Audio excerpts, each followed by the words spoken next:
Hello everyone, welcome to my channel tips on mathematics. So UPPSC, LT grade, TGT, PGT, DSSS जैसे exam में पूछे जाने वाले जो ग्रुप थ्योरी से रिलेटेड क्वेश्चंस है, प्रीवियस ईयर क्वेश्चंस है, उनमें हम 100 क्वेश्चन के प्रैक्टिस सेट लेकर के आए हैं। और जिसमें हमने पार्ट फर्स्ट वाले जो वीडियो था उसमें हमने डिस्कस किया था क्वेश्चन नंबर 1 से 15 तक, और आज इस वीडियो में हम क्वेश्चन नंबर 16 से आगे सॉल्व आउट करेंगे। ठीक है, बहुत ज़्यादा इंपॉर्टेंट क्वेश्चंस है और ट्रिकी क्वेश्चंस होंगे। कुछ जो है स्टेटमेंट बेस्ड क्वेश्चन होंगे, कुछ थ्योरम बेस्ड क्वेश्चन होंगे, क्योंकि जो मैंने आपको सीरीज़ करवाया है ग्रुप थ्योरी का, मैंने छोटे छोटे लेक्चर भी आप लोगों के लिए बनाए हैं एंड एक वन शॉट वीडियो भी मैंने ऑलरेडी बना रखा है। तो आप लोग देखिए, कई सारी चीज़ें मैंने आप लोगों के लिए वहाँ पर डिस्कस किया है, जो कि कहीं ना कहीं इन प्रैक्टिस सेट वाला जो क्वेश्चन हम कर रहे वाले हैं, यहाँ पे क्वेश्चन का जो प्रैक्टिस सेट हम कर रहे हैं, इसमें आप लोगों को मदद बहुत ज़्यादा करने वाला है। ठीक है, तो चलिए स्टार्ट करते हैं। कुछ एक्स्ट्रा चीज़ें भी मैं यहाँ पर आप लोगों को बताऊँगा, कुछ ऐसे ऐसे थ्योरम्स हैं जो शायद आप लोगों को जानने की बहुत ज़्यादा ज़रूरत है। तो चलिए देखते हैं क्वेश्चन नंबर 16, जो कि पहला क्वेश्चन है आज के इस वीडियो का, और पार्ट सेकंड वीडियो है।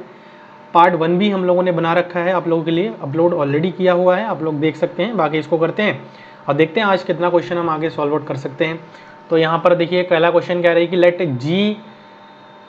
जी comma operation O and G dash comma static be two groups. मतलब दो ग्रुप यहाँ पर आप लोगों के लिए दिया गया है। एक तो हमारे पास एक जी दिया है और जिसका ऑपरेशन ओ है, और दूसरा जो है जी डैश एक ग्रुप दिया है जिसका ऑपरेशन एस्टेरिक है। क्लियर है। और एक फंक्शन है जो कि जी से जी डैश में है, बी या होमोमॉर्फिज्म है। ठीक है, ये कह रहा है कि ये जो है आपका होमोमॉर्फिज्म है। तो बच्चों, होमोमॉर्फिज्म क्या होता है इसके बारे में मैंने आपको वैसे तो बता दिया है। होमोमॉर्फिज्म क्या होता है कि ग्रुप का जो ऑपरेशन होता है वो प्रिजर्व होता है। ठीक है, अब जैसे कि मान के चलो मैं A operation F of A operation B में लिख रहा हूँ ना, ऐसे मैं लिख रहा हूँ, तो ये जो है F of A asterisk F of B के उसमें जो है टूट जाएगा। मतलब इस प्रकार से जो है ये होगा। ठीक है, यहाँ पे इसको देख लेते हैं। ठीक है, तो यहाँ से इसको आप देखिए कि कहाँ चला गया, 15 16। ठीक है, ठीक है, तो ये ग्रुप की जो ऑपरेशन होता है वो प्रिजर्व होता है। मतलब पहले हम यहाँ पर इसको इस प्रकार से करते हैं, फिर यहाँ पर जो ऑपरेशन होता है वो हमारा बाइनरी ऑपरेशन है, वो चेंज हो जाता है। ठीक है, ये होमोमॉर्फिज्म कहलाता है। तो होमोमॉर्फिज्म में ये दिया हुआ है कि ये जो है आपके क्या है, एफ जो है जी से जी डैश में एक होमोमॉर्फिज्म मैपिंग है। तो कह रहा है कि जो एफ ऑफ जी है वो हमारा क्या होने वाला है, is a cyclic sub group of G dash if G may not be cyclic. यहाँ पर जो है G may not be cyclic, यदि जी डैश चक्रीय नहीं भी हो तो जी डैश एक चक्रीय समूह है। Is a cyclic sub group of G dash is not a cyclic subgroup of G dash if G is cyclic, is a cyclic subgroup of G dash is commutative। तो ये DSSS 2021 में आपसे पूछा गया था। तो देखो, इस क्वेश्चन का सॉल्यूशन करने के लिए, वैसे तो इस क्वेश्चन में ये जो क्वेश्चन है वो DSSS PGT फीमेल वर्ग में पूछा गया था 2021 में, लेकिन इस क्वेश्चन में काफ़ी ज़्यादा मिस्टेक दिए हुए हैं। तो यहाँ पर ना थोड़ा सा मैं पहले तो आपको स्टेटमेंट समझा देता हूँ कि ये क्वेश्चन एक्चुअल में होना क्या चाहिए, तो उसके बाद आपको समझ में आ जाएगा। एक छोटा सा स्टेटमेंट है, इसको आप लोग एक बार अच्छे से सीख लो, देन आप ऐसा थ्योरम भी कह सकते हैं। एज अ थ्योरम मैं इसको लिखा देता हूँ, आप इसको देख लीजिएगा। ठीक है, थ्योरम का स्टेटमेंट ये कह रहा है कि every homomorphic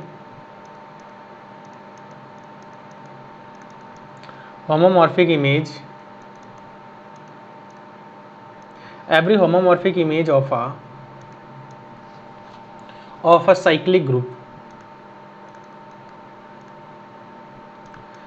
cyclic group is cyclic। ठीक है, मतलब जितने भी होमोमॉर्फिज्म इमेज होता है कि साइक्लिक ग्रुप के जितने भी होमोमॉर्फिज्म इमेज होगा ना, वो भी साइक्लिक ही होगा। मतलब साइक्लिक ग्रुप के होमोमॉर्फिज्म इमेज जो है साइक्लिक ही होगा। साथ ही साथ यहाँ पर आप दूसरा चीज़ अभी ऐसा कह सकते हो कि जो एफ ऑफ जी होगा ना, एफ ऑफ जी जो होगा वो जो है सब ग्रुप होगा जी डैश का, इज सब ग्रुप ऑफ जी डैश। तो जी डैश का सब ग्रुप भी होगा। तो ये दो स्टेटमेंट है। अब इन दोनों स्टेटमेंट देखो, अगर होमोमॉर्फिक इमेज है, साइक्लिक ग्रुप का होमोमॉर्फिक इमेज साइक्लिक ही होता है। Every homomorphic image of a cyclic group is cyclic. तो जितने भी होमोमॉर्फिक इमेज होता है साइक्लिक ग्रुप का, साइक्लिक होता है। तो यहाँ पर ना थोड़ा सा आप लोगों को देखना पड़ेगा, ये ऑप्शन वैसे भी यहाँ पर इन्होंने गलत दे रखा था, बहुत ज़्यादा गलत भी होता है इनका। तो मैं इसको क्या करता हूँ, इसको सही करता हूँ, इनको मिटा करके यहाँ पर आप लोगों के लिए, सॉरी, इस पूरे को करने की ज़रूरत तो नहीं है वैसे, तो इसको मैं इतना ही आपको कर देता हूँ। देखो ठीक है, यहाँ पर is a cycle F of G जो है ये साइक्लिक सब ग्रुप होगा जी डैश का इफ जी इज साइक्लिक। यहाँ पर लिख देते हैं G is cyclic,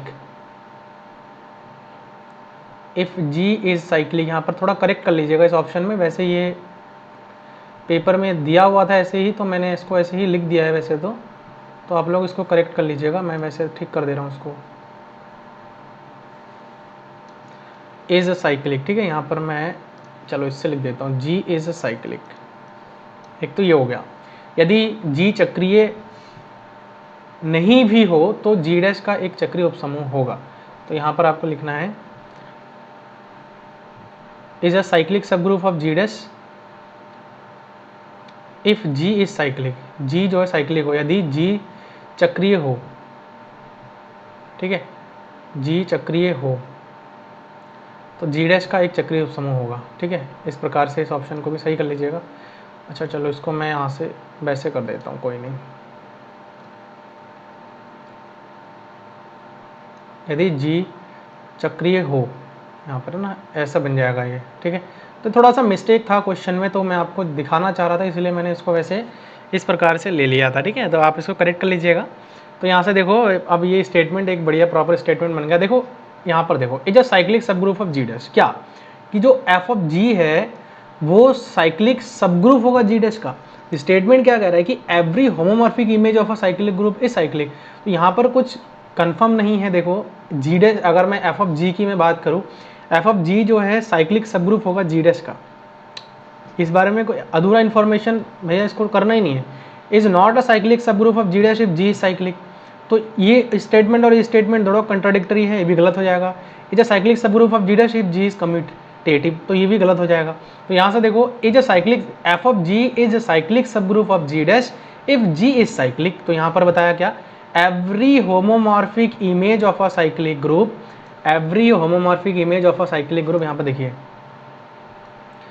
every homomorphic image of a cyclic group is a cyclic. तो यहाँ पर आप देखिए कि साइक्लिक ग्रुप होमोमॉर्फिक साइक्लिक होगा, तो एफ ऑफ जी जो है ये cyclic sub group of G dash if G जो है अगर साइक्लिक है।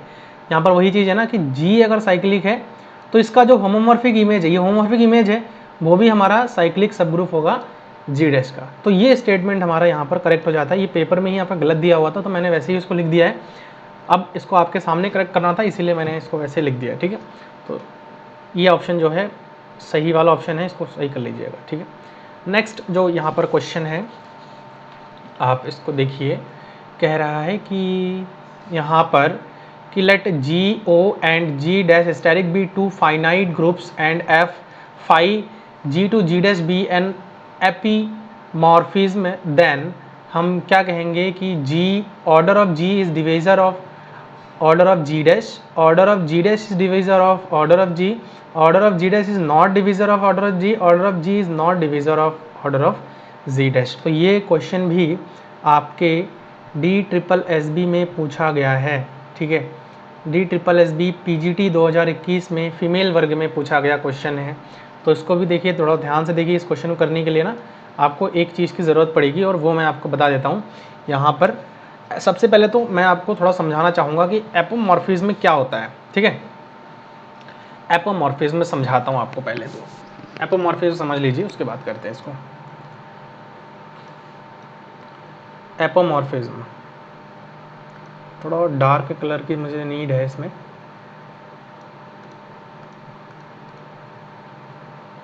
एपोमॉर्फिज्म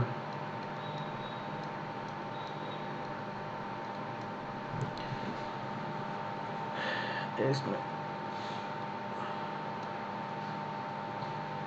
ई पी आई, एपीमॉर्फिज्म। देखो एपीमॉर्फिज्म क्या होता है, ठीक है। एपीमॉर्फिज्म मतलब देखो, एपीमॉर्फिज्म को हम ऐसे सिंपली आपको मैं बता देता हूँ कि एपीमॉर्फिज्म क्या होगा। एपीमॉर्फिज्म होमोमॉर्फिज्म, होमोमॉर्फिज्म प्लस अगर ऑन टू हो जाता है फंक्शन, ठीक है, तो वो एपीमॉर्फिज्म कहलाता है। या फिर होमोमॉर्फिज्म जो है is said to be epimorphism if it is onto, ठीक है। सर्जेक्टिव अगर हो जाए तो कहेंगे हम देखो होमोमॉर्फिज्म भी होना जरूरी है।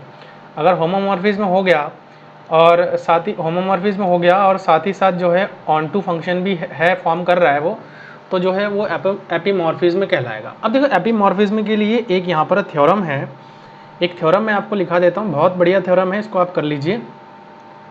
इस स्टेटमेंट को आप नोट डाउन कर लेना। देखो if phi G to G dash is an epimorphism, ठीक है। मैं डायरेक्ट लिख रहा हूँ एपीमॉर्फिज्म बिटवीन फाइनाइट ग्रुप्स,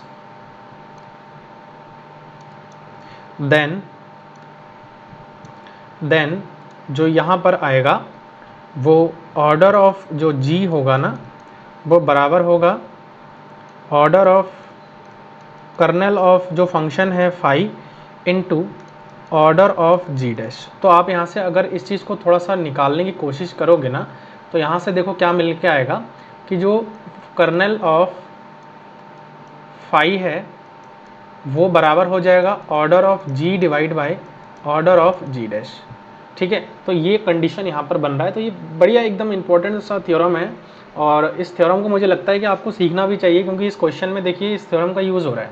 तो यहाँ पर देखो क्या कि g को g डैश डिवाइड कर रहा है, तो g डैश जो है हमारा यहाँ पर क्या हो जाएगा, डिवाइजर हो जाएगा, है ना। ये डिवाइजर है, डिवाइजर हो जाएगा। तो यहाँ पर देखो option A order of G is divisor, ना ये गलत हो जाएगा। नॉट वाला तो सवाल ही नहीं होता अगर ये थ्योरम हमने पढ़ लिया है। तो ऑर्डर ऑफ जी डैश जो है ये डिवाइजर हो जाएगा ऑर्डर ऑफ जी का। The B option will be यहाँ पर अब क्या हो जाएगा, करेक्ट हो जाएगा, ठीक है। तो मुझे लगता है कि इस क्वेश्चन को भी बढ़िया तरीके से आपको समझ में आ गया है। देखो हमें इन क्वेश्चन को करने के लिए कुछ कॉन्सेप्ट की ज़रूरत पड़ेगी, कुछ थ्योरम्स की ज़रूरत पड़ेगी, इनको आप नोट डाउन कर लीजिएगा। रही बात अगर नोट अभी नहीं करना है तो आपको PDF की ज़रूरत है, तो हमारा टेलीग्राम चैनल है उसको आप ज्वाइन करिए और ज्वाइन करके वहाँ पर आपको ये PDF फ्री ऑफ कॉस्ट मिल जाएगा। अगर नहीं भी मिल रहा तो आप एक बार कमेंट कर देना, क्योंकि कभी कभी होता है कि अपलोड करने में थोड़ा सा समय लग जाता है, ठीक है। PDF को एक्सपोर्ट करने में तो थोड़ा सा समय लग जाता है, तो आप समझिए इस चीज़ को। अगर नहीं भी मिल रहा तो आप कमेंट में मुझे मेंशन कर देना कि सर PDF अभी तक आया नहीं है।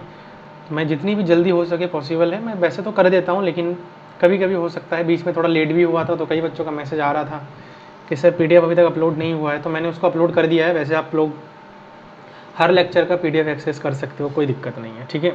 तो ये थ्योरम मुझे लगता है कि आपको समझ में आ गया है। नेक्स्ट अगला एक क्वेश्चन देखते हैं यहाँ पे, इस क्वेश्चन को करने की कोशिश करते हैं। देखो क्वेश्चन नंबर 18 है। क्वेश्चन नंबर 18 क्या कह रहा है, क्वेश्चन नंबर 18 कह रहा है कि G O and G dash asterisk be two groups and phi G से जी डैश बी एपीमॉर्फिज्म। फिर से एपीमॉर्फिज्म आया है। और एपीमॉर्फिज्म क्या होता है, एपीमॉर्फिज्म कोई फंक्शन एपीमॉर्फिज्म तभी होगा जब वो function homomorphism plus onto दोनों हो जाए। Then phi is an isomorphism if and only if. देखो कह रहा है कि जो है ना, यहाँ पे देखो मैं इसको थोड़ा सा एक्सप्लेन कर देता हूँ आप लोगों के लिए। दो ग्रुप है और फाई ना आपका जो है जी से जी डैश में मैप हो रहा है, ठीक है। और ये हमारे पास क्या है, ये हमारे पास एपी है, ठीक है, एपीमॉर्फिज्म है, एपीमॉर्फिज्म है। तो फाई आइसोमॉर्फिज्म कब होगा, ये सवाल है। सवाल ये है कि फाई आइसोमॉर्फिज्म कब होगा। तो इसके लिए देखो थोड़ा सा ना हमें चीज़ों को समझनी पड़ेगी।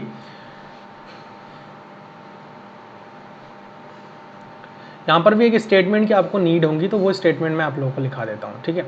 देखो थोड़ा सा इसको साइज में छोटा कर लेता हूँ ताकि चीज़ें अच्छे से क्लियर हो जाए, ठीक है। इस को देखिए, इस थ्योरम को देखिए, इस स्टेटमेंट को देखिए। If phi is an phi is an epimorphism,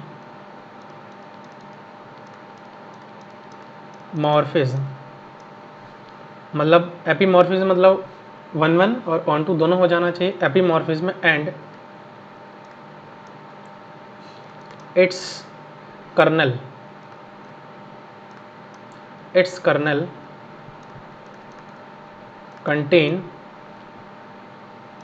contains only the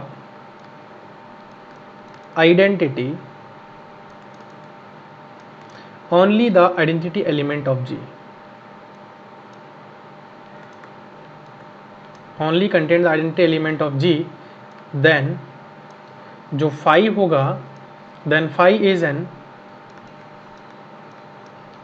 isomorphism. ठीक है, कर्नल के बारे में मैंने आपको बताया था। ठीक है, कर्नल के बारे में मैंने आप लोगों को बताया था।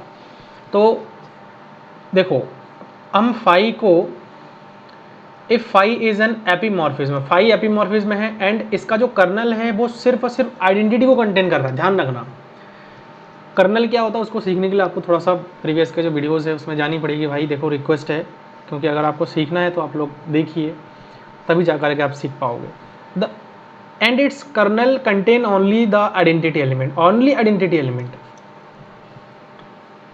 समझ रहे मेरी बात को, स्टेटमेंट को ध्यान समझना। कह रहा है कि फाई एपीमॉर्फिज्म है और उसका जो कर्नल है वो सिर्फ और सिर्फ आइडेंटिटी एलिमेंट कंटेन करे, जी का। ध्यान रखना, किसका? जी का identity element. Then phi isomorphism होगा, अदरवाइज नहीं होगा। तो स्टेटमेंट को फिर से एक बार देखो। कह रहा है कि जी और जी डैश भी दो ग्रुप है और फाई एक मैपिंग हो रहा है जी से जी डैश में, ये एपीमॉर्फिज्म है। ये जो फाई है वो हमारा एपीमॉर्फिज्म है, यहाँ पर आप लोग देखिए। देन फाई आइसोमॉर्फिज्म तभी होगा जब ये ग्रुप का आइडेंटिटी कंटेन करेगा, जब ये जिसका कर्नल जो है आइडेंटिटी एलिमेंट हो, है ना, its kernel contain only identity elements of G, then phi जो होगा। तो यहाँ पर देखो, कर्नल जो है क्या कंटेन करना चाहिए? आइडेंटिटी एलिमेंट जी का कंटेन करना चाहिए। यहाँ जी डैश हो गया है, ठीक है, जी डैश हो गया है तो वी गलत हो जाएगा। ठीक, फिर यहाँ से देखो, आइडेंटिटी कर्नल जो है आइडेंटिटी एलिमेंट के बराबर, वही है कंटेन कर रहा है तो ऑब्वियसली बात है, तो आइडेंटिटी एलिमेंट के बराबर हो जाएगा। तो यहाँ से ऑप्शन सी यहाँ पर करेक्ट हो जाएगा। जी डैश का आइडेंटिटी है, गलत हो जाएगा। आप सबसेट नहीं है, सबसेट नहीं, फिर गलत हो जाएगा। इक्वल होना चाहिए और वो सिर्फ और सिर्फ एक ही एलिमेंट होना चाहिए, वो है आइडेंटिटी एलिमेंट जी का। ठीक है, तो मुझे लगता है कि ये स्टेटमेंट से ये क्वेश्चन भी आपको बेहतर तरीके से समझ में आ गया। हर क्वेश्चन में एक स्टेटमेंट बनेगा आपको और बहुत हेल्प करेगा, ये चीज़ आपको ध्यान में रखना है। ठीक है, नेक्स्ट क्वेश्चन पर चलते हैं और इस क्वेश्चन को देखते हैं। कह रहा है कि a commutative group G is simple if and only if order of G n, n is an odd integer, order of G is equal to n, n is a prime integer, order of G is equal to n, n is even integer, order of G is equal to n, n is positive integer। तो किसके लिए true है? तो order of जी तो देखो सब में common है, लेकिन यहाँ पर हमें ये पहचानना है कि n कब, किस n के लिए ट्रू होगा। एक commutative group G is simple, एक कम्यूटेटिव ग्रुप सिंपल कब होगा?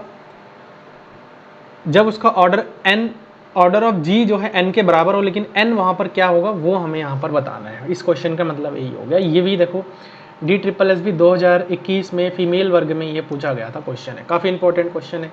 ठीक है, अब यहाँ पर देखो मैं आपको ना एक कुछ चीज़ें समझाने वाला हूँ, और वो है, सबसे पहले तो आप थोड़ा समझ लीजिए कि सिंपल क्या होता है। ठीक है, कोई भी ग्रुप सिंपल कब होता है? ठीक है, a group G is simple if it has no non trivial normal sub group. ठीक है, सिंपल कब होगा? देखो यहाँ पर मैं लिखा देता हूँ,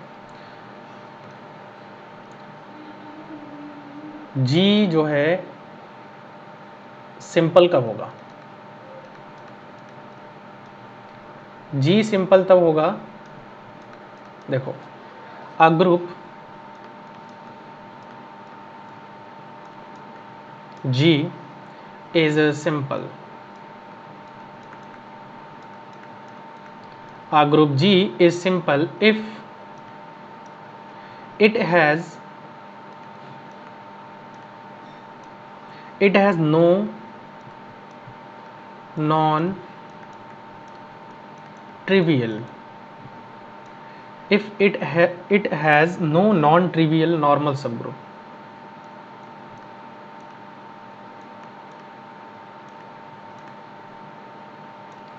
normal sub group, that is only 2 normal sub group.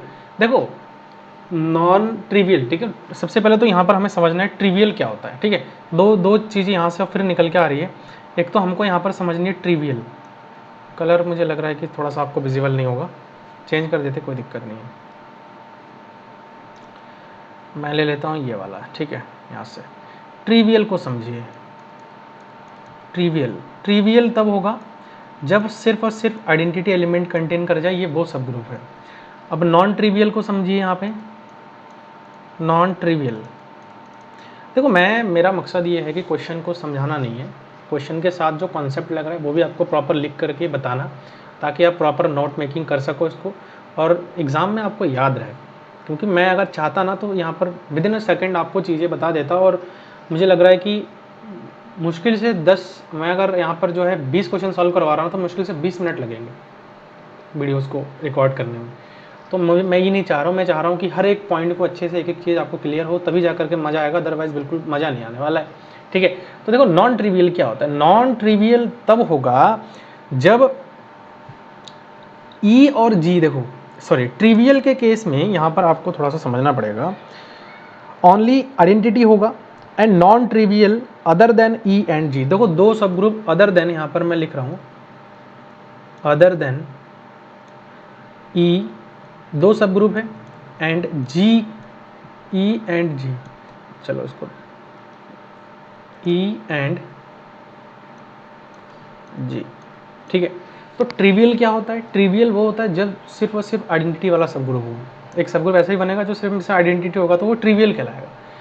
Non trivial क्या होता है, आइडेंटिटी और जो जी खुद भी एक सब ग्रुप बनेगा जी का, क्योंकि जी तो सबसेट होता ही है जी का। तो उस कंडीशन में इन दोनों को छोड़ करके जितना भी बनेगा ना, इन दोनों के बीच में जितने भी सब ग्रुप बनेंगे वो हमारे सबके सब नॉन ट्रिवियल बनेंगे।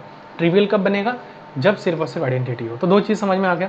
तो यहाँ पर आपको समझनी पड़ेगी इस स्टेटमेंट को, और ये स्टेटमेंट ये कह रहा है कि G group G is simple if it has no non trivial normal sub group. मतलब इसका कोई भी non trivial normal sub group ना हो। नॉन ट्रिवियल मतलब ई और जी के अलावा, ठीक है, तो कोई भी ना हो, ठीक। तो इसका मतलब यही हो गया कि एक, अब यहाँ पर मैं आपको एक थ्योरम बताऊंगा, और उस थ्योरम के हेल्प से आपको कुछ चीज़ें समझनी पड़ेगी, और वो थ्योरम आप नोट डाउन कर लीजिए कि यहाँ पर इस क्वेश्चन में कौन सा कॉन्सेप्ट लग रहा है, थ्योरम लग रहा है, ठीक है।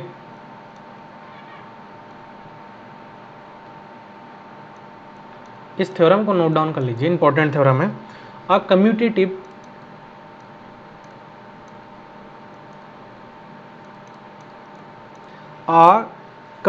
ग्रुप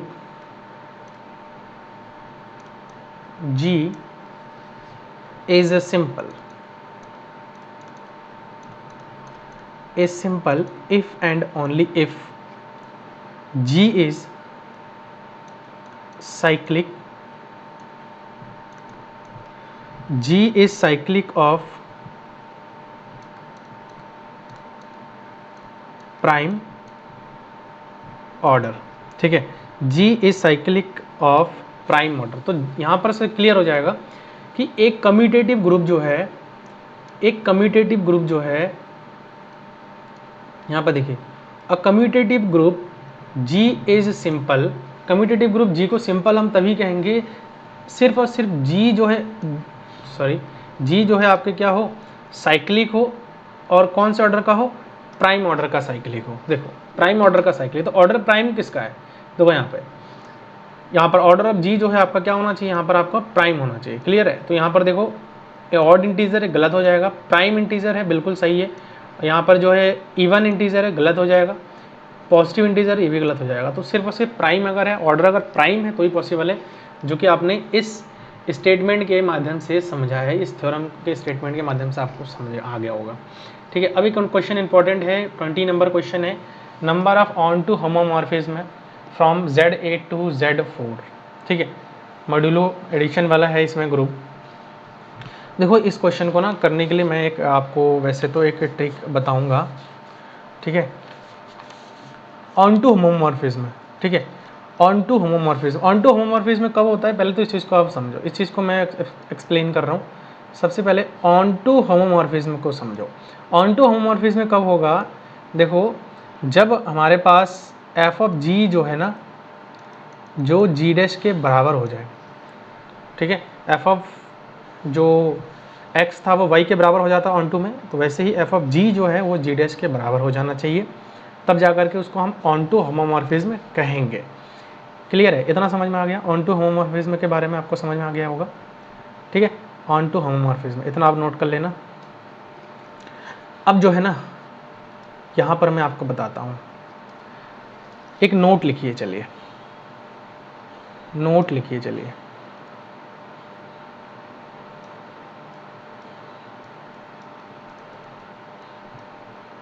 बहुत काम का नोट है।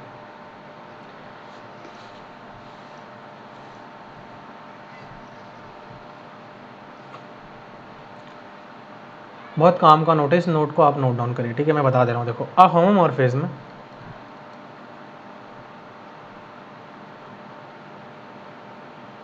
अ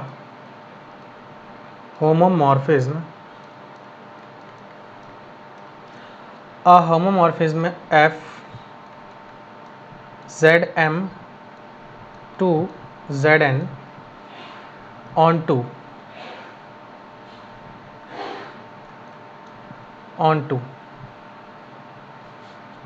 तभी हो सकता है, अगर जो है ये पॉसिबल तभी हो सकता है, ऑन टू तभी पॉसिबल हो सकता है, onto if and only if a homomorphism F Z to Z onto if and only if जो ये n है ना, वो डिवाइड कर दे इस m को, मतलब ये जो n है वो इस n को डिवाइड कर दे। ध्यान रखना, बहुत इंपॉर्टेंट नोट मैं बता रहा हूँ आपको।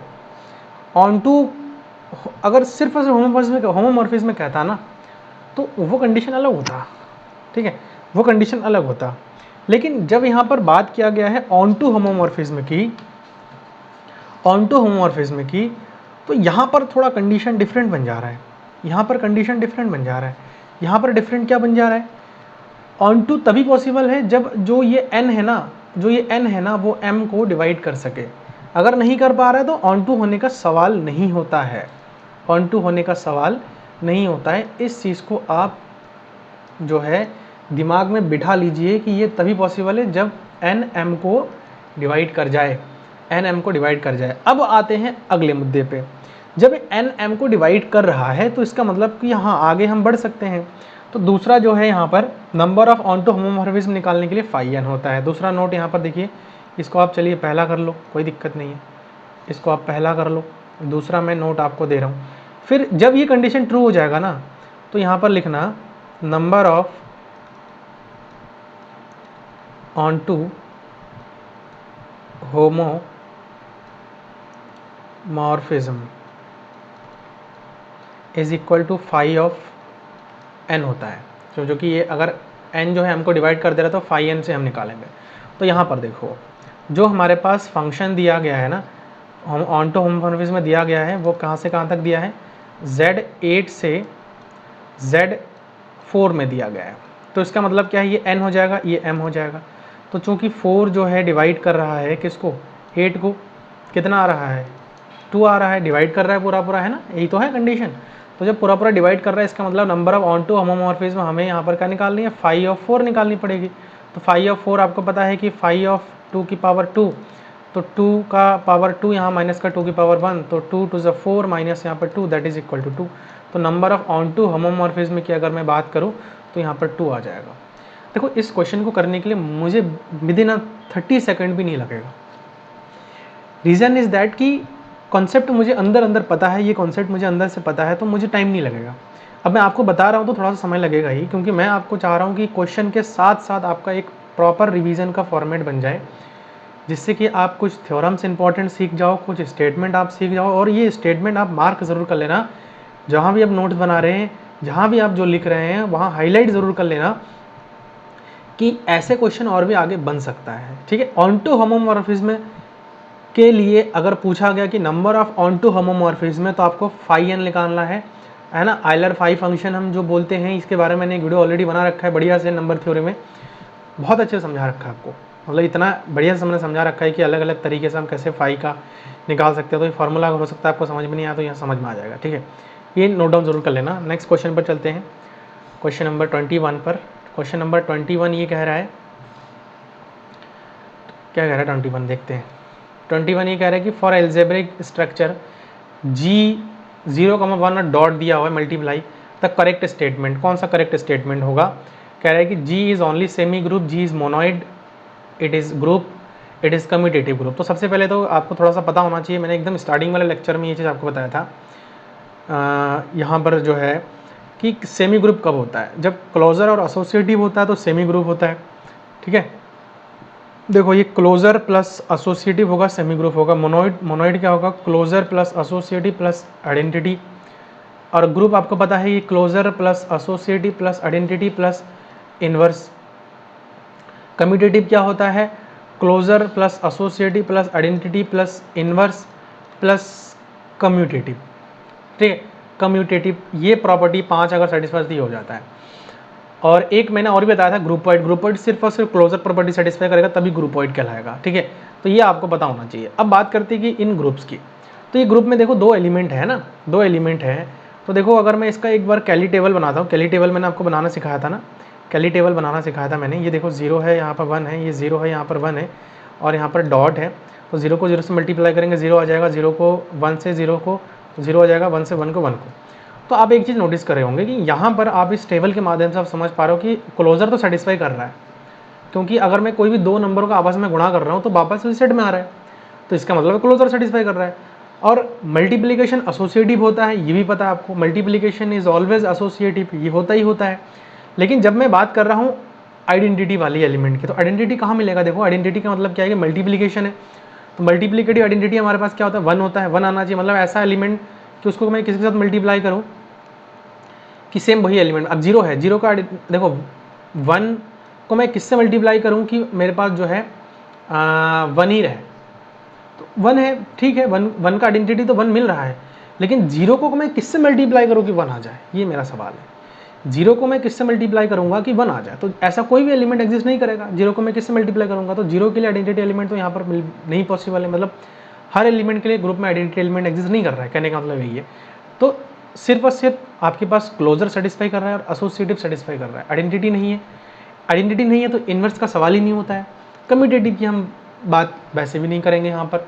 ठीक है, तो यहाँ पर देखो it is only semi group, तो क्लोजर और एसोसिएटिव जब हो रहा है तो यहाँ पर क्या हो जाएगा, एक सेमी ग्रुप हो जाएगा। क्लियर है, तो ये भी आरपीएससी फर्स्ट ग्रेड में 2022 में ही पूछा गया क्वेश्चन था, बहुत अच्छा क्वेश्चन है, यहाँ पर आप इसको देख सकते हैं। ठीक है, नेक्स्ट क्वेश्चन है, ये क्वेश्चन मैंने वैसे भी पहले आपको करवा रखा है, लेकिन इंपॉर्टेंट क्वेश्चन है अगर देखा जाए तो। ये भी आरपीएससी ग्रेड 1 2022 में पूछा गया था। यहाँ पर देखो पूछा क्या गया है, कह रहा है कि जी हमारे पास एक सेट दिया हुआ है, और जो कि ए स्क्वायर ए क्यूब ए की पावर 4 ए की पावर 5 ए की पावर 6 पर आइडेंटिटी देगा और मल्टीप्लिकेटिव ग्रुप है। ठीक है, तो ऑर्डर ऑफ ए की पावर 4 हमें निकालना है, ए की पावर 4 का हमें ऑर्डर बताने हैं। तो ए की पावर 4 का ऑर्डर कैसे निकालेंगे, 2 तरीके हैं, मैं एक तरीका तो पहले आपको बता रहा हूँ।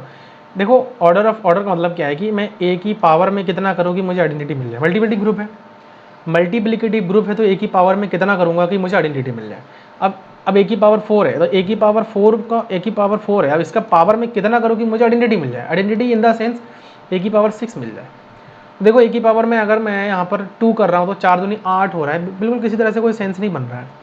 मैं अगर 3 कर रहा हूँ तो 4 तिया 12 हो रहा है, तो मैं इसको क्या कर रहा हूँ, थोड़ा सा चेंज कर देता हूँ, 12 हो रहा है ना, तो मैं यहाँ पर 6 पर मिल रहा है तो 6 की पावर 2 कर रहा हूँ, आइडेंटिटी की पावर 2 करूँगा तो वापस आइडेंटिटी मिल रहा है। मतलब मैं ऑर्डर ऑफ जो ए की पावर 4 है वो हमें कितना मिल रहा है, 3 मिल रहा है। लेकिन एक तो कंडीशन ये है, अब एक कंडीशन मैं आपको और बता रहा हूँ, एक तरीका मैं आपको और बता रहा हूँ, उस तरीके से आप सीखना है इसको, जो मुझे लगता है कि ज़्यादा आपको बेहतर समझ में आएगा। ठीक है, चलो ये हो गया। एक शॉर्ट ट्रिक है, if a has order n, ठीक है, यहाँ पर मैं लिखा रहा हूँ उसको, if a has order n, ठीक है, then a in a cyclic group, then in a cyclic group, then in a cyclic group, किसी साइक्लिक ग्रुप के लिए जो ऑर्डर ऑफ ए की पावर k होगा वो बराबर होगा n upon GCD of n comma k। तो यहाँ से भी निकाल सकता था। अब ऑर्डर ऑफ हमें क्या निकालनी है, ऑर्डर ऑफ ए की पावर k का निकालनी है, सॉरी यार, ऑर्डर ऑफ ए की पावर यहाँ पर k नहीं, ऑर्डर ऑफ ए की पावर 4 का निकालनी है। k की जगह पर 4 आ गया बराबर n। n का मतलब क्या है कि देखना हमें आइडेंटिटी किस पर दे रहा है, 6 पर आइडेंटिटी दे रहा है ना, ऑब्वियसली बात है 6 पर आइडेंटिटी दे रहा है ये, तो n हमारे पास कितना हो जाएगा, 6 हो जाएगा, divide by GCD of n and k। तो n मतलब हमारे पास 4 है और 6 है, तो इसका GCD कितना हो जाएगा, 2 हो जाएगा। तो कितना आ रहा है, 2 3 6 हो जाएगा, 3 आ रहा है। तो यहाँ से भी आप लोग निकाल सकते हो, तो यहाँ पर बी ऑप्शन करेक्ट हो जाएगा। आप ऐसे भी दिमाग लगा सकते हो, आप चाहो तो इस प्रकार से इस फार्मूला से भी दिमाग लगा सकते हो। अच्छा फार्मूला है, नोट डाउन कर लो इसको, आगे भी यूज़ होगा। कुछ क्वेश्चन मैं चाह रहा हूँ कि और भी करवाऊँ, तो वहाँ पर भी इसका यूज़ हो जाएगा। ठीक है, चलो नेक्स्ट क्वेश्चन पर आगे बढ़ते हैं। वीडियो सही लगे लाइक ज़रूर कर देना, चैनल पर नए हैं सब्सक्राइब ज़रूर कर देना, क्योंकि मेहनत कहीं ना कहीं आप ही लोगों के लिए कर रहा हूँ, और ये जो मेहनत है इससे आप ही लोगों को बेनिफिट है। ठीक है, कोई चार्जेस नहीं लिया जा रहा है। नेक्स्ट क्वेश्चन देखिए, क्वेश्चन को बड़े ध्यान से समझते हैं, ठीक है, फिर करेंगे इसको। देखो कह रहा है कि the rule of combination of a set G of element E A B C under an operation asterisk is displayed in the adjoining operation table. Then for the group G asterisk true statement is। देखो यहाँ पर इस कैली table को समझनी पड़ेगी। कैली table दिया हुआ है, कैली टेबल में ये कह रहा है कि कुछ एलिमेंट्स है लाइक दिस, ठीक है, ये कुछ एलिमेंट्स है इस प्रकार से, और यहाँ पर एक ऑपरेशन इन्होंने स्टैरिक ले रखा है, और देख पा रहे हो कि इस कैली टेबल में आप हर एलिमेंट को अगर ऑब्जर्व करोगे तो आप देख पा रहे हो यहाँ से कि ई को ई के साथ मल्टीप्लाई कर ये आ रहा है, ई को ए के साथ तो ए आ रहा है, ई को बी के साथ कर रहे हैं तो बी आ रहा है, ई को सी के साथ कर रहे हैं तो सी आ रहा है, मतलब ये आ रहा है। ठीक है, फिर ए को ई के साथ करेंगे तो ए आ रहा है, ए को ए के साथ कर रहे हैं तो ई आ रहा है, ए को बी के साथ कर रहे हैं तो सी आ रहा है, ए को, तो कहीं ना कहीं एक पैटर्न बना रहा है। और अगर आप यहाँ पर देखोगे अगर आप इस चीज़ को यहाँ पर देखोगे तो जितने भी रो है और कॉलम है वो आइडेंटिकल है। आइडेंटिकल मतलब एक जैसा है। अगर आप इस रो को देखो और इस कॉलम को देखो तो वो सेम है, दूसरे रो को देखोगे और दूसरे कॉलम को देखोगे तो वो भी सेम है, तीसरे रो को देखोगे और तीसरे कॉलम को देखोगे तो वो भी सेम है, चौथे रो को देखोगे और चौथे कॉलम को देखोगे तो वो भी सेम है। तो एक पहचानने का तरीका है, वो कम्यूटेटिव ग्रुप है। और commutative group this is abelian group. तो यहाँ पर देखो इज़ नॉट कम्यूटेटिव, तो पहला ऑप्शन तो यहीं पे मारो, गलत है ये। E is not the identity of E, E identity नहीं है, क्या नहीं है आइडेंटिटी। तो यहाँ पर देखो ई आइडेंटिटी है, क्योंकि आइडेंटिटी वो होता है जो सेम हमें रिवर्स दे दे, बराबर वही चीज़ दे दे, सेट का एलिमेंट दे दे, अरे सेम मैनर में दे देना, तो बिल्कुल आइडेंटिटी एलिमेंट दिख रहा है मुझे। ठीक है, आइडेंटिटी एलिमेंट है, देखो इसके सामने वाला, तो ये आइडेंटिटी, नॉट आइडेंटिटी कह रहा है तो गलत है। Every element does not have an inverse, तो क्या इनवर्स नहीं है, बिल्कुल इनवर्स है। देखो ए का इनवर्स क्या है, आइडेंटिटी देना चाहिए, कौन आइडेंटिटी दे रहा है, ए का इनवर्स खुद ए है, बी का इनवर्स जो है खुद बी है, सी का इनवर्स खुद सी है, तो हर एलिमेंट का इनवर्स भी एग्जिस्ट कर रहा है, तो इसका मतलब और जी यहाँ पर क्या है, अबेलियन ग्रुप हो जाएगा। बहुत सिंपल सा क्वेश्चन था ये। ठीक है, सेकंड ग्रेड में पूछा गया था आरपीएससी में। इस क्वेश्चन को देखिए, इस क्वेश्चन को देखिए, इस क्वेश्चन के लिए कह रहा है कि इफ़ ए जो है, यहाँ पर हाईलाइट करते हैं इसको, if a belongs to G is order n, is of order n and p is prime to n, then the order of a to the power p is. तो यहाँ पर देखो एक फॉर्मूला अभी मैंने बताया था आपको, यहाँ पर देखो दिया हुआ है। ठीक है, लिखते हैं जो जो दिया हुआ है। इस क्वेश्चन को भी हम कैसे करेंगे, उस फॉर्मूला से करेंगे। तो a जो है g के अंदर का एलिमेंट ऑफ ऑर्डर है, तो मतलब ऑर्डर ऑफ जो a है ना वो हमारे पास n है, तो मतलब a की पावर अगर n कर रहा हो ना तो वो हमें आइडेंटिटी दे रहा है, सिंपल सा लॉजिक है। साथ में कह रहा है कि p is prime to n, p जो है इज प्राइम टू n, तो इसका मतलब क्या हो जाएगा कि p अगर प्राइम है n के साथ तो GCD of p comma n जो है वो हमारे पास क्या हो जाएगा, 1 हो जाएगा, सिंपल है। तो अभी मैंने एक फार्मूला बताया था कि a की पावर अगर मैं k कर रहा हूँ तो वो n upon order of a की पावर k, वो है n upon GCD of nk, है ना, nk। अब इसी फॉर्मूला को मैं अगर बदल दूँ यहाँ से, तो ऑर्डर ऑफ पूछा क्या गया, a की पावर p पूछा गया, a की पावर p क्या हो जाएगा, n by GCD of n comma k के जगह पर p है, तो 1 है, n अपॉन क्या है 1 हो जाएगा। तो यहाँ पर बी ऑप्शन यहाँ से करेक्ट होता हुआ दिख रहा है। तो इस प्रकार से इस क्वेश्चन को भी सॉल्व कर सकते हैं। तो वही फार्मूला है, देखो, है ना, सेम फार्मूला है ना, जो फार्मूला मैंने अभी इससे पहले एक बार बताया आपको ऑर्डर निकालने के लिए, तो सेम वही फार्मूला है। तो इस फार्मूला को याद रखिएगा, बहुत इंपॉर्टेंट फार्मूला है। क्लियर। नेक्स्ट क्वेश्चन देखिए, नेक्स्ट क्वेश्चन देखिए, नेक्स्ट क्वेश्चन क्या कह रहा है कि let a be an element of order, a be an element of group, है ना, हाईलाइट करते इसको ज़्यादा ठीक रहेगा। Let a be an element of a group and order of a is equal to 30, that order of a to the power 18 क्या होगा। ध्यान से इस क्वेश्चन को भी समझते हैं।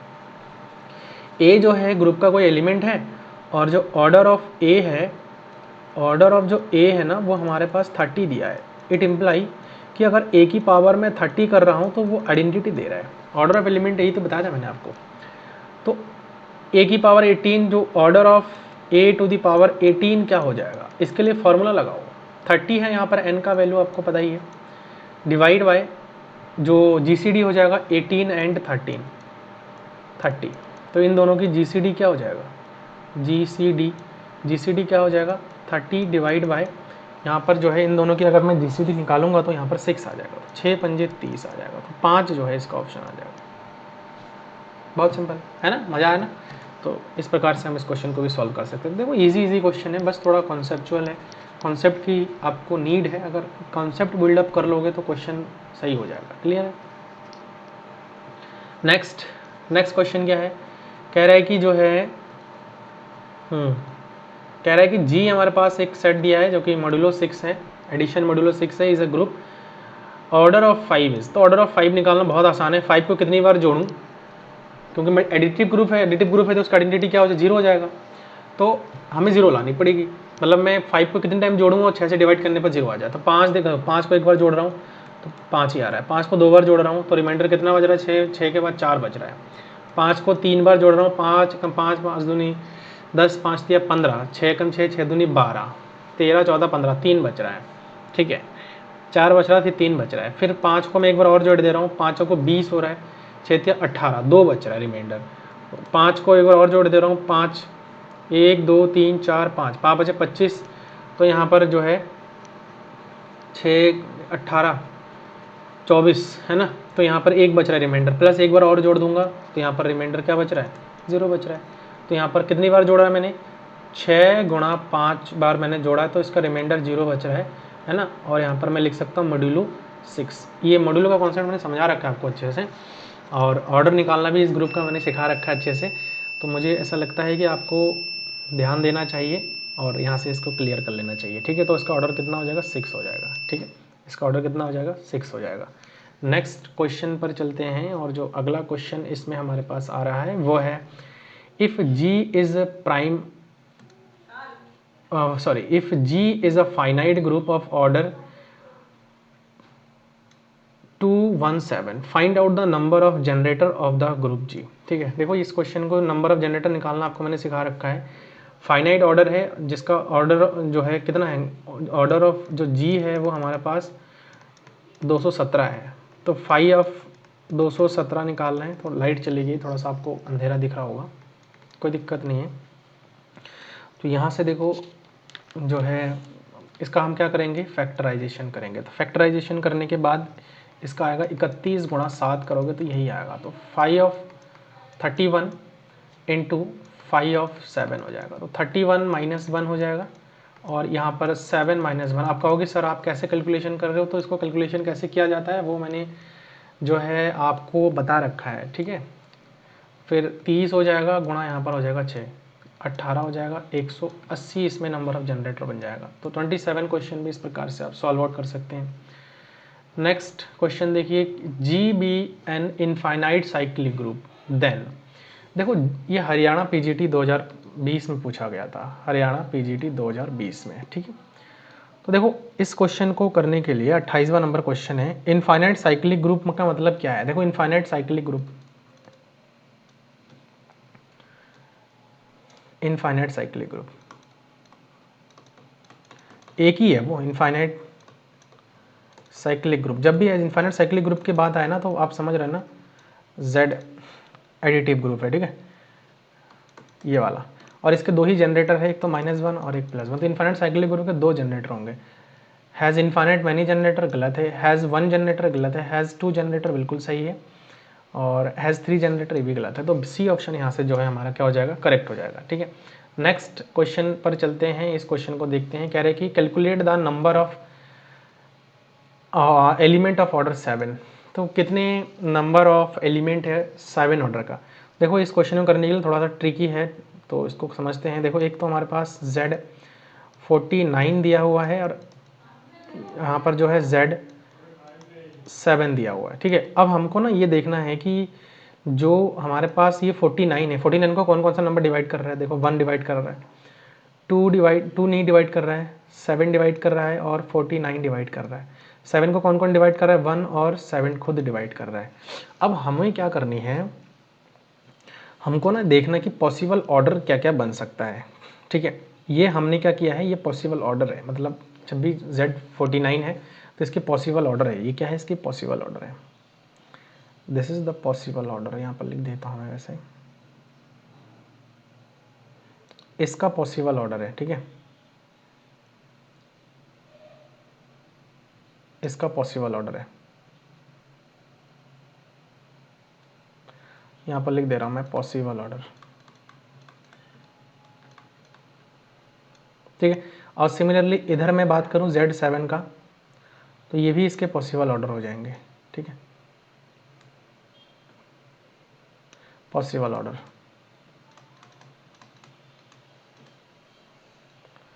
ऑफ Z7, ठीक है। अब देखो जब पॉसिबल ऑर्डर हमारे पास 49 का 1 है, 7 है, 49 है और 1 है और 7 है 7 के लिए, तो इस कंडीशन में फॉर, यहाँ पर देखो फॉर, मैं यहाँ पे लिख दे रहा हूँ थोड़ा सा, फॉर Z49, ठीक है, Z49 की बात करता हूँ मैं। तो Z49 के लिए जो ऑर्डर ऑफ 1 हो जाएगा, ठीक है। तो 1 ऑर्डर के कितने एलिमेंट होंगे, 1 एलिमेंट ही होंगे, ठीक है। ऑर्डर 7 वाले कितने एलिमेंट होंगे, तो ऑर्डर 7 वाले देखो 5 ऑफ 7 निकालते हैं ना हम, 5 ऑफ 7 अभी बताया था कि ऑर्डर हम निकाल सकते हैं कि Z वाले कितने। देखो इससे पहले एक क्वेश्चन मैंने आपको करवा तो रखा है ना, इससे पहले मैंने एक क्वेश्चन करवा रखा है। देखो ये साइक्लिक ग्रुप है, तो इसके ऑर्डर निकालने के लिए भैया हम देखते हैं ना कि इसमें जो है पॉसिबल ऑर्डर निकालने के लिए कहाँ है क्वेश्चन, एक करवाया मैंने, वैसे तो आपको कहाँ करवाया,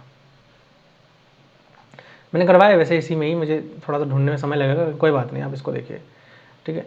तो यहाँ पर जो है पॉसिबल ऑर्डर हम इसको निकाल लें कि इस ऑर्डर के कितने नंबर ऑफ एलिमेंट्स है, ठीक है, कितने एलिमेंट्स हमारे पास होंगे 7 ऑर्डर के, कितने एलिमेंट्स होंगे, तो 5 7 हो जाएगा, दैट इज इक्वल टू 6 हो जाएंगे। और 5 ऑफ 49 वाले कितने एलिमेंट होंगे, 7 7 49, तो यहाँ पर 5 ऑफ ऑर्डर ऑफ 49 वाले ऑर्डर, 49 ऑर्डर वाले कितने एलिमेंट होंगे, 49 ऑर्डर वाले कितने एलिमेंट होंगे, 7 का स्क्वायर हो जाएगा, तो 7 का स्क्वायर -7, तो यहाँ पर हो जाएगा 7 कॉमन ले लो, यहाँ पर 6, 7 छंग 42, तो 42 एलिमेंट हो जाएंगे ऐसे। और यहाँ पर देखो दूसरा फैक्ट अगर देखें फॉर Z7 के लिए, तो ऑर्डर 1 वाले 1 एलिमेंट होंगे, ठीक है, 1 एलिमेंट होंगे। ऑर्डर 7 वाले 6 एलिमेंट होंगे। तो हमें यहाँ पर देखो ऑर्डर 7 वाले इन दोनों में कितने एलिमेंट होंगे, है ना, number of element of order 7, तो ऑर्डर 7 वाले कितने एलिमेंट होंगे, दोनों को मिला देते हैं आप, दोनों को मिला देंगे तो हम देखो पॉसिबिलिटीज़ क्या क्या बन रही है, ठीक है, पॉसिबिलिटीज़ क्या क्या बन रही है उस पर हम बात कर रहे हैं यहाँ पे, पॉसिबिलिटीज़ क्या क्या बन सकती है।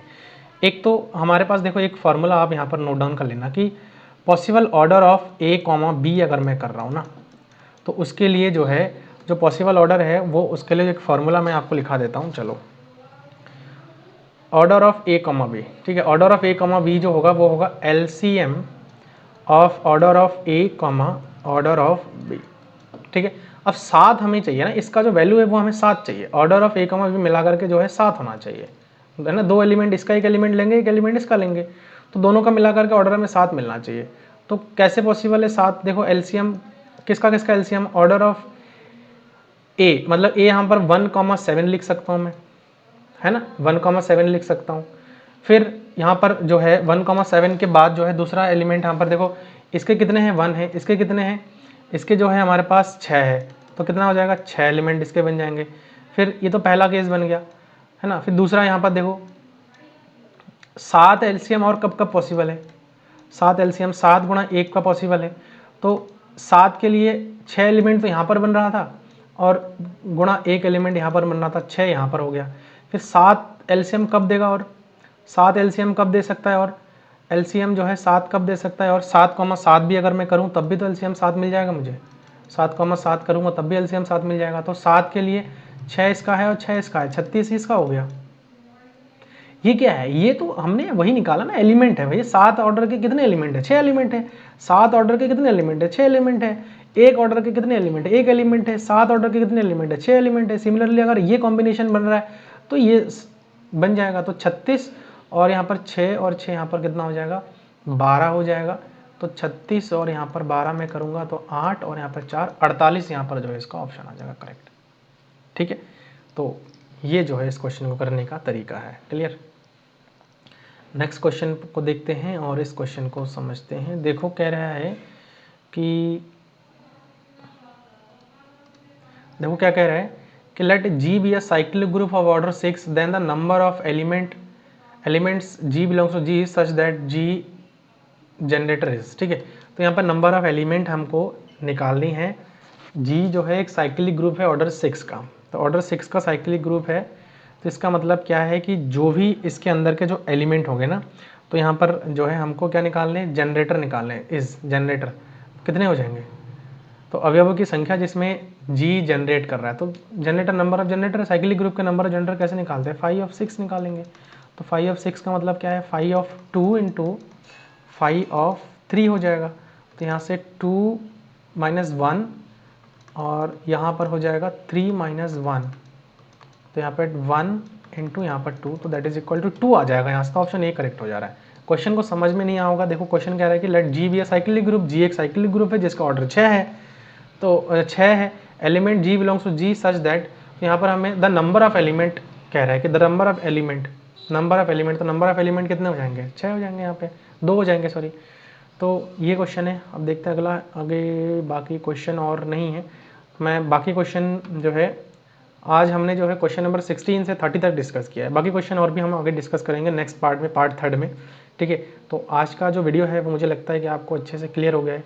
किसी भी प्रकार का कोई अगर डाउट है तो आप कमेंट बॉक्स में मेरे को लिख सकते हैं, ठीक है। वीडियो सही लगे लाइक कर दीजिए, अपने दोस्तों के साथ शेयर कर दीजिए। PDF नोट्स के लिए हमारा टेलीग्राम चैनल को ज्वाइन कर सकते हैं। बाकी रेगुलर अपडेट्स के लिए हमारा जो इंस्टाग्राम पेज है या फिर फेसबुक पेज है, उन दोनों को आप ज्वाइन कर सकते हो, वहाँ से आपको रेगुलर अपडेट मिल जाएगा, ठीक है। सो मिलते हैं नेक्स्ट वीडियो में, थैंक यू सो मच।